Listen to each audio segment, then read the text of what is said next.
thresholds. What we have that is the issue is the NPLs, which is from 5%, which is above the 5% threshold. And that I've explained why we see that coming in. So the improvement in the economy, the improvement in oil prices, the improvement in the FX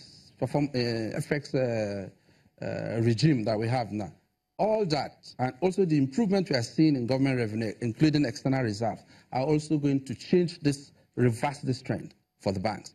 But the trickling effect is, they have a lag effect. So it takes maybe towards the end of this year or middle of this year, we'll start seeing, you know, returns to normalcy. I'm sure the banks, you talk to the banks almost on a daily basis. That's what you do at the central bank. Are you comfortable with what the banks are telling you and showing you on their books as to how they are either reclassifying, pursuing the debtors, and other measures they are taking to whittle down the size of the NPLs? Yes. The surveillance, you know, right now we do the risk-based supervision such that you make adequate, you assess your risk, inherent risk, and in assessing those risks, you make adequate provisions for those risks. So the reference to the IMF report, which said that the central bank gave a restriction that banks should not give dividends because of their exposures to some of these sectors, is also an indication that we are taking prudential measures and forward-looking, you know, policies. But the IMF says you should strictly enforce these prudential requirements. Is the central bank strictly enforcing this prudential? Yeah, definitely. I'm seeing it here in the IMF report, that there should be a strict enforcement of prudential requirements. We are definitely, because banks need to comply with those requirements. Are they complying? They have to. They don't have option to exist as a bank in Nigeria because we issue the license and we have conditions for issuing the license. Let's talk about asset risk quality review, which is part of one point really highlighted in the IMF report of yesterday. This asset quality relates necessarily to NPL, or are there others? NPLs, loans, and the solvency level of the banks, the liquidity, and that's why I explained in the first place that yes, we have high NPL, but what is the liquidity position of the banks? You look at the liquid asset of the banks to the total asset, or the liquid asset of the banks to their short-term commitments. Are the banks solvent enough to meet their short-term, exposures? And that is the key thing, because by the time you have a run on the banks, that's when you have systemic issues coming up and people start losing confidence in the banking system. But so long as you have enough liquid capture to meet your short-term liabilities, then you're fine. And we also have threshold for this, that you have to have a particular margin to be able to accommodate this, which is a function of your total exposures. Do you think there's a need for improved capital? In some cases, and those banks are asked to bring in additional capital over a time period. Yeah, in some cases there could be a need for you to, because the exposures are dynamic, and like I explained earlier, it depends on which sector you are facing. Now that we are seeing improvements in those sectors, including the manufacturing sector, the PMIs has also picked up significantly. The oil prices are looking good. Production, we are getting 1.8, production level now. So those indicators are going to improve the facilities that are exposed to those sectors. Would you suggest across board capital raising, or should be bank specific?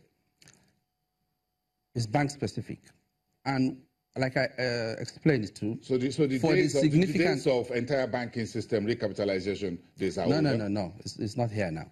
There are banks we call DSIBs, the domestic significantly important banks. Those are the systemic banks. They have capital asset base of more than 1 trillion.